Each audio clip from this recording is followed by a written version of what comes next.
Hola, ¿cómo estás? Mi nombre es Nelly. Marhaban, asmi Artim. Hello, ich heiße Igor. Hello, my name is Denis. Sveiki visiem!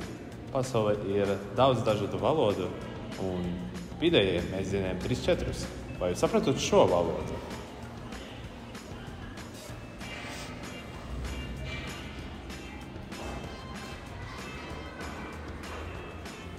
Saskaņā ar Pasaules veselības organizācijas datiem, aptuveni 5%, jeb aptuveni 430 miljoni cilvēku pasaulē ir nedzirdīgi.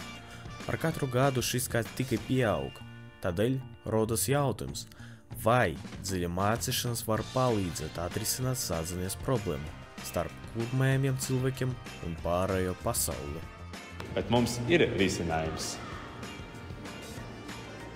Mūsu darba mērķis ir ne tikai palīdzēt cilvēkiem ar dzirdes vai runas ierobežojumiem, bet arī pievērs uzmanību nozīmīgam izvirzienam vizuālo procesu jomā, kas nākotnē varētu būtiski atvieglot cilvēku komunikācijas dzīvi. Mēs izvirzām hipotēzi, ka, izmantojot dziļu mācīšanos, ir iespējams izveidot efektīvu zīmju valodas tulku, kas palīdzēs sazināties ar cilvēkiem ar ierobežotu dzirdi. Mūsu eksperiments sastāv no 5 daļām. Pirmais solis. Ar Media Pipe Holistic palīdzību mēs izcelam punktus uz ķermeņa, pateicoties uz kuriem mācīšanas iegūsme kustību. Otrais solis. Datu iegūšana un vākšana. Tā kā videoklips ir kadru secība, katram žestam tiek ierastīti 30 videoklipi ar 30 kadriem katrā. Kad kadrā ir parādīts žests, tiek izdalīti galvenie punkti un saglabāti NumPy formāta turpmākai modeļa apmācībai. Trešais solis.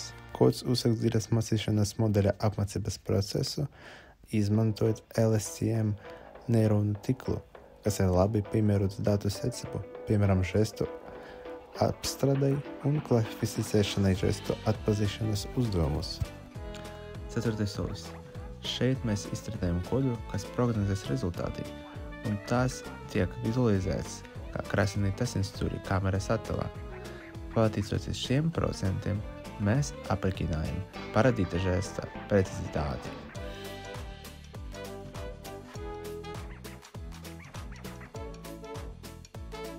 Pēdējā gada laikā daudzi uzņēmumi ir sākuši pētīt video brīļu tirgu, kas var rādīt personīgu ekrānu, informāciju un miedarbēties ar realitāti tieši acu priekšā. Mūsu algoritms var iestrādāt papildinātas realitātes brīles, ļaujot 2 sarunu biedriem saņemt savas saziņas tulkojumu, korelējamajiem tulkojumu no runas uz tekstu, pēc sarunu biedriem tulkojumu zīmju valodā. Bet ir nepieciešams turpināt pētījumu šajā jomā, lai uzlabotu rezultātu. Noslēgumā jāsaka, ka mūsdienās inovācijas var palīdzēt cilvēkiem ar runas un dzirdes problēmām sazināties ar ārpasauli.